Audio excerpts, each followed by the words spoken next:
नमस्ते। कक्षा 11वीं हिंदी। दोस्तों, आज हम नई इकाई शुरू कर रहे हैं।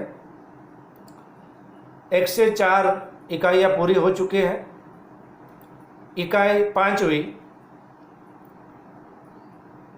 जो एक पद्यानुवाद है, जिसका शीर्षक है शिक्षक के नाम पत्र, जिसके कवि है अब्राहम लिंकन और साहित्य प्रकार अनुदित कविता या पद्यानुवाद। इस कविता के सारांश रूप में चर्चा करने से पहले हम अब्राहम लिंकन जी का थोड़ा परिचय प्राप्त कर लेते हैं। अब्राहम लिंकन का जन्म अमेरिका के केंटक राज्य के हॉडनविले में 12 फरवरी 1809 में उसका जन्म हुआ था। ऐसा कहा जाता है कि उनका बचपन जो है वह काफ़ी अभावों में बीता, संघर्ष में बीता। दोस्तों, जो लोग पढ़ने में या पढ़ने की सुविधा न होने का बहाना करते हैं, उनके लिए अब्राहम लिंकन का जीवन चरित्र प्रेरणादायी बनता है। ऐसा कहा जाता है कि बचपन में उनके पास किताबें खरीदने के लिए पैसे नहीं थे, उसके माँ बाप के पास। उसकी पहली माँ जो है वह कम उम्र में उसकी मृत्यु हो जाती है। सौतेली माँ के यहाँ लिंकन का पालन पोषण होता है। बचपन में सुविधा न होने के कारण वे पुस्तकें बड़े बड़े लोगों के पास से मांग कर लाते थे और पढ़ते थे। उनके पास पुस्तकें, किताबें खरीदने के लिए पैसे नहीं थे, तो बड़े लोगों के पास, धनवान लोगों के पास वे किताबें जितनी पड़ी होती उनके पास या रद्दी में से वे किताबें उठा लाते और पढ़ते थे। इतना ही नहीं, उसके घर में बिजली नहीं थी, बिजली का अभाव था, प्रकाश कहाँ से लाए पढ़ने के लिए। तो वे दिन भर लकड़ियाँ इकट्ठी कर लाते और रात को उसके चूल्हे की आग में पढ़ाई किया करते थे। और कभी कभी लोहार के जो भट्ठी होती थी उसके प्रकाश में पढ़ने जाया करते थे। और ऐसे पढ़ते पढ़ते, संघर्ष करते करते वकील के रूप में इलिनॉइस में उन्होंने पदभार जो है वह ग्रहण किया। इलिनॉइस में काफ़ी साल उन्होंने नौकरी वकील के रूप में काम करने के बाद राजनीति में उन्होंने हस्तक्षेप किया और 1854 में उन्होंने अमेरिकन रिपब्लिकन पार्टी जो है उसके नेता के रूप में राजनीति में प्रवेश किया। और काफ़ी साल राजनीति में संघर्ष करने के बाद 1860 में वे अमेरिका के 16वें राष्ट्रपति के रूप में नियुक्त हुए। उनके माता पिता का जो नाम है, उसकी माता का नाम नैन्सी लिंकन था और पिताजी का नाम थॉमस लिंकन था। उन्होंने जीवन भर संघर्ष किया और सबसे बड़ी बात तो ये है कि 16वें राष्ट्रपति के रूप में जब उन्होंने पदभार ग्रहण किया, उस समय अमेरिका में गुलामी प्रथा जो है वह काफ़ी फैली हुई थी और उन्होंने उस गुलामी प्रथा को नाबूद करने के लिए प्रयत्न किया। देश को 2 भागों में बंटने से भी बचाया। काले गोरे का जो भेद था, वह संघर्ष था, उस समय अमेरिका में भी था। दूसरी ओर गुलामी प्रथा भी जो है वह चरम सीमा पर पहुंची हुई थी। उस समय उन्होंने देश को दो भागों में बंटने से बचा लिया और इसलिए उन्हें आज़ादी का मसीहा भी कहा जाता है। तो इस प्रकार अब्राहम लिंकन अमेरिका के 16वें राष्ट्रपति थे, जिन्होंने जीवन भर संघर्ष करके एक सामान्य, जिसके पास पढ़ने के लिए पैसे नहीं थे, किताबें नहीं थे, ऐसे व्यक्ति के रूप में संघर्ष करते करते एक राष्ट्रपति तक का सफ़र जो है वह किया। ऐसा कहा जाता है कि एक थिएटर में वे नाटक देख रहे थे और उस समय उनकी गोली मारकर हत्या कर दी गई। 1865 में उसका निधन हुआ।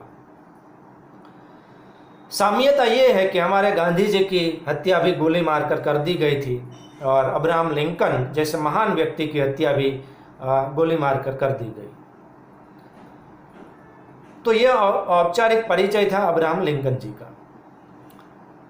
दोस्तों, अब हम थोड़ा साहित्य प्रकार पर भी बात कर लेते हैं। यह पद्यानुवाद उसका साहित्य प्रकार है, या अनुदित कविता भी कह सकते हैं आप लोग। अब्राहम लिंकन ने अपने पुत्र के शिक्षक को अंग्रेजी में जो लेटर लिखा था उसे पद्य में रूपांतर करके उसका पद्यानुवाद करके यहाँ पर हमारी किताब में उसे प्रस्तुत किया गया है। पद्यानुवाद का अर्थ होता है किसी दूसरी भाषा में से मातृभाषा में या तो हम जो पढ़ रहे हैं उस भाषा में अनुवाद करके प्रस्तुत किया जाना। लेकिन यहाँ पद्यानुवाद के साथ साथ पद्य में रूपांतर है, शब्दों में थोड़ा बदलाव इधर उधर किया गया है। तो ये एक साहित्य प्रकार पद्यानुवाद है। अब हम मूल बात पर आ जाते हैं। ये कविता इस दृष्टिकोण से महत्वपूर्ण मानी जा सकती है कि ये कविता ये दर्शाती है कि एक शिक्षक का उत्तरदायित्व क्या है, उसकी जिम्मेदारियां क्या है। शिक्षक की जिम्मेदारी राष्ट्र के निर्माण की जिम्मेदारी है, उसके राष्ट्र के नागरिकों को श्रेष्ठ नागरिक के रूप में देना, ये उसकी सबसे बड़ी जिम्मेदारी है। और एक शिक्षक अगर ये उत्तरदायित्व भूल जाता है, नहीं निभा पाता है, तो वह राष्ट्र को कमजोर, अप्रामाणिक, भ्रष्टाचारी, विवेकहीन, बुद्धिहीन लोग प्रदान करेंगे और ऐसे राष्ट्र की उन्नति कभी हो सकती नहीं। तो अब्राहम लिंकन अपने बेटे को क्या बनाना चाहते हैं और वह गुण कौन प्रदान कर सकता है, उसे दे सकता है तो एक शिक्षक दे सकता है। और इसीलिए शिक्षक को ये खत लिखकर, पत्र लिखकर वे कहते हैं कि वे उसको क्या क्या उसके बेटे को ज्ञान दे, कैसा बनाए उसे। इसलिए शिक्षक के पास ये जिम्मेदारी है और इसी बात का संकेत इस पत्र में हुआ है कि अब्राहम लिंकन अपने बेटे में क्या गुण देखना चाहते हैं, कैसा नागरिक उसे बनाना चाहते हैं। इसकी चर्चा इस खत में, इस पत्र में है। इसलिए ये इस दृष्टिकोण से ये कविता बहुत महत्वपूर्ण है। सारांश रूप में अगर कविता की हम बात करें तो अब्राहम लिंकन प्रारंभ में ही लिखते हैं कि आदरणीय गुरुजी। देखिए, सबसे महत्वपूर्ण बात तो ये है कि अपने पुत्र के शिक्षक को उन्होंने गुरुजी संबोधित किया, आदरणीय गुरुजी कहकर संबोधित किया। सिर्फ वह उसके पुत्र के लिए ही गुरुजी नहीं बने, बल्कि अब्राहम लिंकन भी उसे आदरणीय गुरुजी कहकर संबोधित करते खत के प्रारंभ में ही, संबोधन के रूप में। यह उसका मान है, सम्मान है, यहाँ प्रदर्शित किया हुआ। और फिर वे कहते हैं कि आदरणीय गुरुजी, मैं ये जानता हूं कि सभी आदमी न्यायप्रिय नहीं होते और न ही सभी आदमी सत्यनिष्ठ होते हैं। न्यायप्रिय का अर्थ है ऐसे लोग जिनको न्याय विशेष रूप से प्रिय हो या कभी किसी को अन्याय न करे। सत्यनिष्ठ का अर्थ होता है सत्य में निष्ठा रखने वाला व्यक्ति। वे कहते हैं कि मैं ये जानता हूं कि सभी व्यक्ति न्यायप्रिय नहीं होते, ऐसे नहीं होते जिनको न्यायप्रिय हो, और सभी सत्य में निष्ठा रखने वाले व्यक्ति भी नहीं होते। इस संसार में सभी प्रकार के व्यक्ति होते हैं। फिर आगे वे कहते हैं कि अगर आपसे सिखाया जाए तो मेरे बेटे को यह सिखाइए कि दुनिया में जैसे बदमाश होते हैं वैसे ही होते हैं साधु चरित पुरुषोत्तम भी। बदमाश लुच्चे लफंगे लोग होते हैं इस दुनिया में, संसार में, वैसे ही ऐसे लोग भी होते हैं जो साधु चरित के रूप में पुरुषोत्तम होते हैं। साधु चरित का अर्थ होता है अच्छे चरित्र वाला, साधु जैसे चरित्र वाला, गुणों वाला। पुरुषोत्तम का अर्थ होता है पुरुषों में उत्तम। तो संसार में जैसे बदमाश होते हैं, इस दुनिया में गुंडे होते हैं, लफंगे होते हैं, ऐसे ही एक उत्तम साधु जैसा चरित्र रखने वाला, पुरुषों में उत्तम श्रेष्ठ व्यक्ति भी तो हो सकता है। जैसे इस दुनिया में स्वार्थी राजनेता होते हैं वैसे अपना सब कुछ न्योछावर कर देने वाले राजनेता भी तो हो सकते हैं। हम कई सारे ऐसे व्यक्ति देख सकते हैं राजनीति में जिन्होंने अपना जीवन राजनीति में इसलिए समर्पित किया कि वे समाज का, समाज के लोगों का, राष्ट्र का भला कर सके और पूरा जीवन उस पर न्योछावर कर देते। और ऐसे स्वार्थी लोगों के उदाहरण भी मिल जाते हैं जो पैसे, धन एकत्रित करने के लिए राजनीति में आते हैं। हर दिन आप वर्तमान पत्र में देखते होंगे कि राजनीति में ऐसे राजनेता ने करोड़ों लोगों रुपयों का कौभांड कर दिया, पैसे खा गया, भ्रष्टाचार किया, और ऐसे उदाहरण अनगिनत मिल जाते हैं। मैं दे सकता हूँ, आप लाल बहादुर शास्त्री जी को लीजिए, आप उसके आगे जाकर हमारे डॉक्टर अब्दुल कलाम जी को लीजिए, और इतना ही नहीं, थोड़े समय पहले जिनका निधन हुआ ऐसे अटल बिहारी वाजपेयी जी को लीजिए, और आज के हमारे प्रधानमंत्री नरेंद्र भाई मोदी जी को लीजिए। ऐसे राजनेता हैं जिन्होंने राजनीति अपने स्वार्थ के लिए नहीं की, देश के लोगों के विकास के लिए, राष्ट्र के उन्नति के लिए अपना जीवन समर्पित कर दिया। अटल बिहारी वाजपेयी जैसे श्रेष्ठ बड़ा प्रधान इसका उत्तम उदाहरण है, जिन्होंने देश के लिए अपने आप को समर्पित कर दिया। तो जैसे स्वार्थी राजनेता होते हैं वैसे ऐसे राजनेता भी होते हैं जो अपने आप को, अपना जीवन देश के लिए समर्पित कर देते हैं। फिर अब्राहम लिंकन जी कहते हैं कि जैसे हमारे जीवन की राह में घात लगाए हुए दुश्मन बैठे रहते हैं, वैसे ही हमारी सहायता करने के लिए हर पल तत्पर ऐसे दोस्त मित्र भी तो होते हैं। घात लगाए बैठे दुश्मन मतलब कब दूसरे का अहित करे, ऐसे मौके की तलाश में बैठा रहने वाला व्यक्ति होता है, दुश्मन होते हैं हमारे जीवन राह में। वैसे ही जीवन के हर पल में हमारी सहायता करने वाले मित्र भी तो होते हैं। हम ये क्यों भूल जाते हैं? सिर्फ दुश्मन नहीं होते और ना ही घात लगाकर बैठे रहने वाले, बुरा करने वाले लोग होते, पर हम ये भूल नहीं जाते कि ऐसे मित्र भी हमें मिलते हैं जो हमारी सहाय के लिए हर पल तत्पर रहते हैं, हर क्षण तत्पर रहते हैं। फिर वे आगे कहते हैं कि मेरे बेटे को ये भी समझाइए कि मेहनत से, परिश्रम से कमाया हुआ एक पैसा मुफ्त में मिले या फोकट में मिले हंडे से कहीं ज्यादा मूल्यवान होता है। बेईमानी करके कमाया हुआ या मुफ्त में, मेहनत परिश्रम किए बिना मिला हंडा, फोकट में मिले हंडे, हंडा का अर्थ है यहाँ पर पैसों से भरा हुआ घड़ा, धन से भरा हुआ घड़ा, सोने गहने से भरा हुआ घड़ा। तो फोकट में मिले ऐसे हंडे से कहीं ज़्यादा मूल्यवान वह एक पैसा, एक रुपया है जो मेहनत करके, परिश्रम करके कमाया हुआ है। और उसे, मेरे बेटे को यह बात आप समझाइए।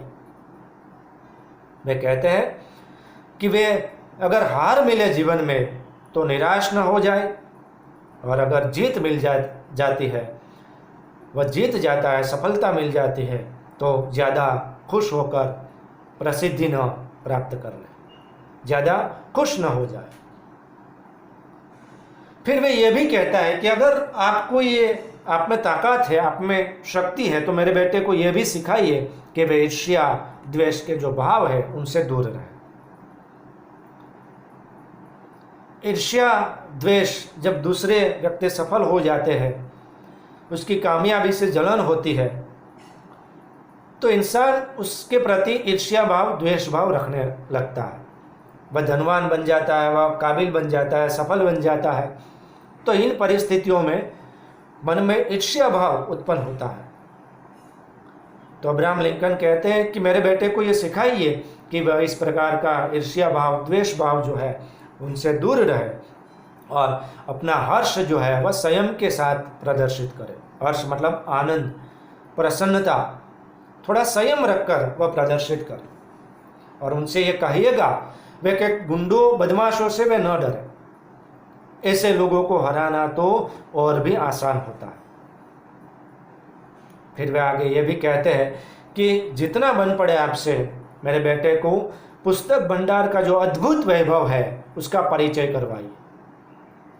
अर्थात ज्ञान असीमित है पुस्तकों में जो दिया गया है। आपसे जितना हो सके उतना उस पुस्तकों में जो ज्ञान है उसका वैभव जो है उसका परिचय करवाए। पर इतना ही नहीं, इस सृष्टि के जो सनातन तत्व है, सनातन का मतलब है प्रारंभ से लेकर पृथ्वी के अंत तक जो तत्व बने रहने वाले हैं, ऐसे सनातन तत्व प्रकृति के जो है उनका भी थोड़ा परिचय करवाइए। यहाँ पर अब्राहम लिंकन सिर्फ पुस्तक का जो ज्ञान है उसके लिए सीमित नहीं बताते अपने बच्चे के लिए।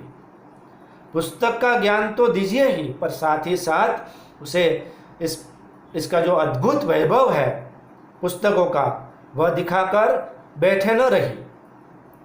प्रकृति के सनातन तत्व है, उसकी जो सुंदरता है उसे महसूस करने का, उसे अनुभव करने का मेरे बेटे को अवसर प्रदान कीजिए, ये भी वे कहते हैं।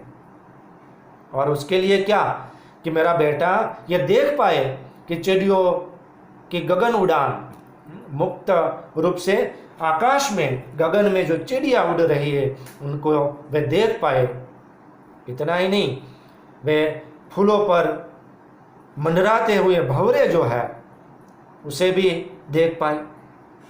पहाड़ियों की जो ढलान है उस पर जो नन्हे नन्हे पौधों में फूल खिले हैं उसे भी वे अनुभव कर पाए, महसूस कर पाए, उसका भी ये अवसर थे। प्रकृति के नज़दीक जाने का भी मेरे बेटे को अवसर दीजिए। पुस्तक का ज्ञान तो दीजिए, साथ साथ पृथ्वी के सनातन सौंदर्य को अनुभव करने का, देखने का अवसर भी प्रदान करें। और मेरे बेटे को पाठशाला में यह सबक मिले कि बेईमानी से पाई हुई असफलता से साफ साफ सीधे सीधे मिली असफलता कहीं श्रेयस्कर होती है।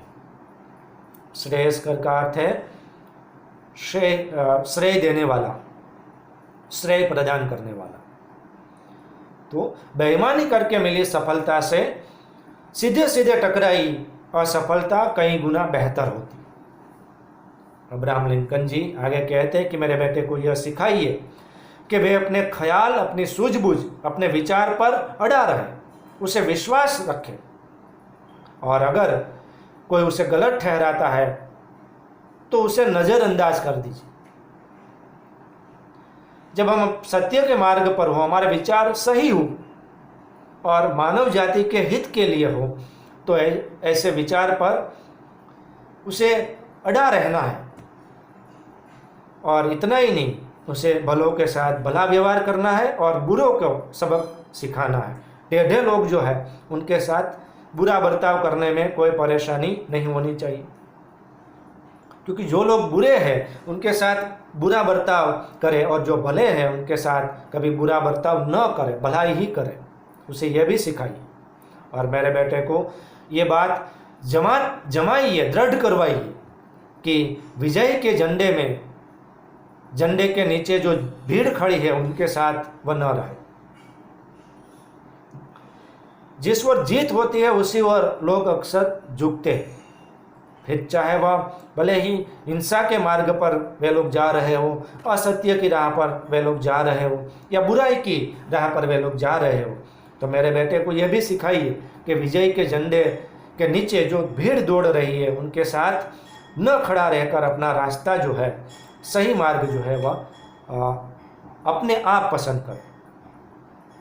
उसे सुनना है हर कोई के विचार, पर उनमें से सत्य क्या है, तथ्य क्या है, उसे छलनी में निकालकर विशुद्ध बातें जो है उसे ग्रहण करना है, और जो उपयोगी नहीं है उन चीज़ों को वह निकाल दे। इसलिए सुनना है सबको, लेकिन करनी है क्या, मन की।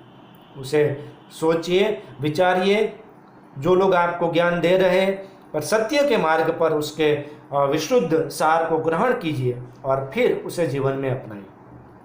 तो मेरे बेटे को यह भी सिखाइए कि सुने सबकी, पर उसे सत्य की कसौटी पर, उसकी छलनी पर छीन कर फिर वे उसे ग्रहण कर। और इतना ही नहीं, वे कहते हैं कि अगर आपसे बन पड़े तो मेरे बेटे के मन के भीतर ये भी उतारिए कि हंसता रहे, अपने मन का, हृदय का दुख जो है उसे दबाकर चेहरे पर हमेशा के लिए हंसी रखे, स्मित रखे, और दूसरे के दुख को उसे दूर करने की कोशिश करें। इतना ही नहीं, वे कहते हैं कि मेरे बेटे से कहिए कि वह दूसरे को दुख को जो है वह देखकर आंसू बहाते हुए शर्म का अनुभव न करे। ओछेपन को मानना और चाटुकारी जो है उनसे भी दूर रहे। ओछेपन का अर्थ होता है छिछोरापन, चाटुकारी मतलब खुशामद, दूसरे का लाभ लेने के लिए जो खुशामद की जाती है उसे चाटुकारी कहते हैं। तो मेरे बेटे को यह भी सिखाइए कि वह छिछोरेपन से दूर रहे और चाटुकारों से सावधान रहे, उनसे भी दूर रहे। वह अपनी बुद्धि, अपनी ताकत, अपनी शक्ति से खूब कमाई करे, पर कभी भी गलत मार्ग पर जाकर अपना ईमान, अपना धर्म बेचकर, अपना हृदय बेचकर वह पैसे इकट्ठे न करे, धन न कमाए। मेहनत से, बुद्धि से, परिश्रम से वह मेहनत करके खूब पैसा कमाए, उसे यह सिखाइए। और साथ ही साथ गलत राह पर जाकर भ्रष्टाचार करके, बेईमानी करके वह पैसे न कमाए, ये भी उसे सिखाइए। और अगर हो सके तो ऐसी परिस्थिति में जब हम कर्तव्य के मार्ग पर, विवेक के मार्ग पर, धर्म के मार्ग पर चलते हैं तो उन्हें धिक्कार अवश्य मिलता है। और ऐसे में अगर कोई भीड़, एक बड़ा समूह उसे धिक्कारता भी है तो वह भी उसे अनदेखा कर दे, यह भी उन्हें सिखाइए। वे ये भी कहते हैं कि उसे जो सत्य जान पड़ता है, उसे न्यायोचित लगता है मेरे बेटे को, उसके लिए अगर जान भी दे देनी पड़े तो वह समर्पित हो जाए, लेकिन अपने उस सत्य के लिए, अपने उस न्याय के लिए वह पैर गड़ा कर उसके खातिर गड़ा रहे। ऐसी हिम्मत भी मेरे बेटे को प्रदान कीजिए।